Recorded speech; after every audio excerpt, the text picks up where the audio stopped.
Okay, Manchester United, a gift that just keep on giving. Hello, guys. Welcome back to another video. This is the Football Connect. I'm your host, Sam, and we are back again with another one. We need to talk about Manchester United, people.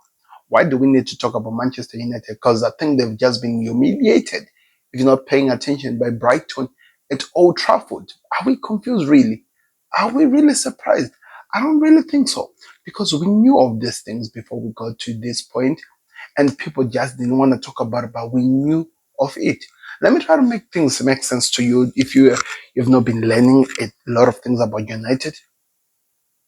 There's a team that was outclassed by the team that is at the bottom of the league. They were outclassed and they really struggled to perform. They really struggled to perform. They come off, they look like a different type of an animal when they're playing the bigger teams. I'm talking the Arsenal, the Liverpool, the Cities.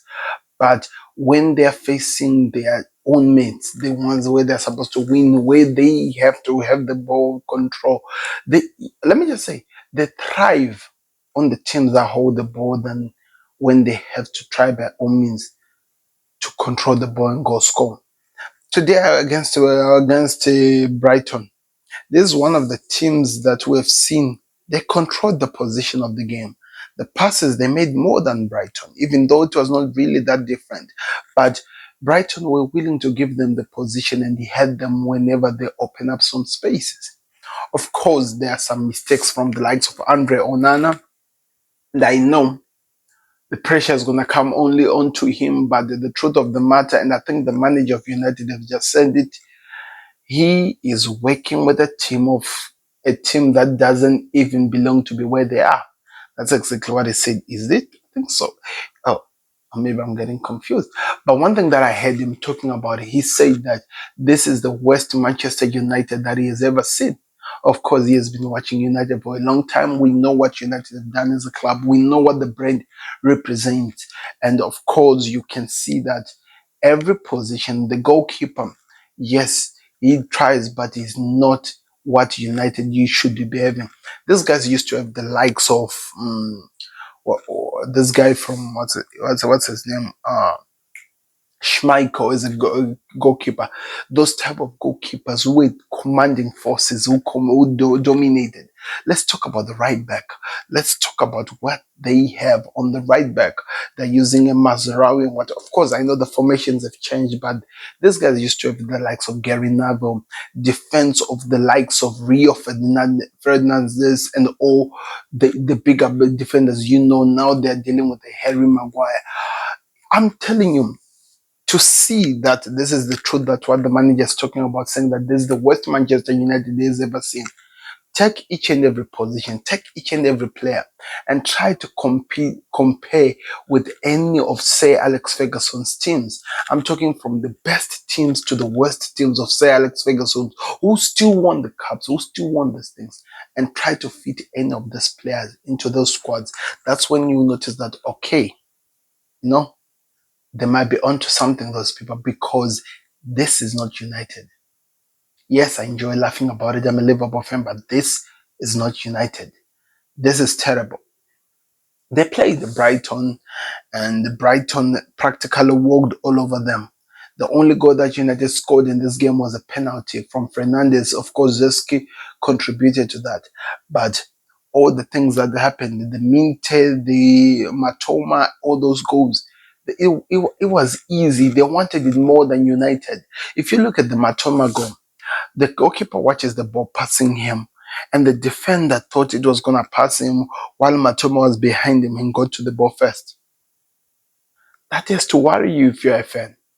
That has to worry you if you're a fan looking at your team playing like they're being forced into the pitch.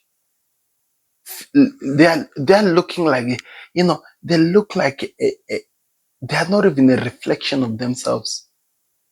They don't even look like the reflection of the shadow of what United used to be. We are talking of one of the juggernauts, the team with the most English cups in terms of the Premier League and, of course, cups in the Premier League. These guys, say Alex Ferguson, took this team from nowhere and made it what it is today. To a point we had players saying that we'll never be at the positions of Liverpool. There are papers like that that talked about this. And I wonder, what are those players feeling now? Because they're now legends of the club, watching what they're seeing of their team. What do you think the likes of course, the legend, the likes who play with the say Bobby Charlton, those guys? What do you think they are looking at when they look at United? What do you think Sir Alex Ferguson feels? What do you think he feels? But the question, of course, it's football. We always have to have some blame game. Who are we blaming for this? Because I know for a fact we cannot blame the manager. Are we still blaming the sporting director who was let go, Dan Auschwitz, because it's gone? Or are we blaming Ineos as a whole? But as we blame them, how do we look at it? Because they took this team from the Glazers, but now they spent some time since they've taken over office. They're still here. How do we look at this? Because this cannot continue happening. You can't tell me that Brighton, now it's now 3 seasons in a row, they come to Old Trafford, they beat it, and they leave them with no questions asked. Yeah, go check it. I saw it. I was even surprised myself. Brighton have been beating United for 3 seasons in a row. In a row, people. That has to scare you. 3 seasons in a row. That's exactly what this team is doing. It's now like, it's not even now. It's now a brother when it's like that. Southampton, if they had anything in themselves, if they had cojones, if they had something to their name, they should have walked out of Old Trafford with 3 points. And we talk about the inspirational performance of the likes of Ahmad against Southampton, what we saw. But if you not think about it, that was all him against Southampton. Today, Brighton did not give him that opportunity. But now that's the question we ask. We cannot look at the team now. And that inspirational win against Southampton, we cannot look at the team because it was one man who decided to take it upon himself to win the game for the team. We don't have that right now at United. It's not there. It's practically not there. We wish it could be, but it's not there. This is an embarrassment, people. I just worry how long can this continue happening and what's going to happen. And you can't blame the manager. I wish it was the Ange Postecoglou situation where you could say, okay, he has to go. But you can't in this situation. Because what has he done to deserve the blame? This guy is just coming, is trying to rebuild the team. What has he done? Oh, he did let go of Marcus Rashford, maybe for that. But exactly, look at what we're seeing here. Even with Rashford there, where was the difference going to come from? What were we going to see which was different from what we're seeing today? They're going to win with the likes of the Liverpool, the Chelsea, the what?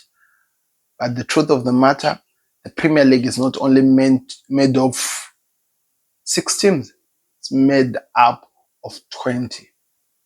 And for you to start counting, you have to be, and you should have gone through all those 20s, and you should have tested yourself out of those, not 20 such, 19 of those. Because now they're number 13, they're 26 points. They've lost 10 games now. They've drawn 5, they've won 7. This is not looking good. Anyway, let me know your thoughts in the comment section. What do you think of them and where do you see them going? Because this is embarrassing, to be honest. I'm out. I'll see you on another one. We are out. Peace. Subscribe to The Connect.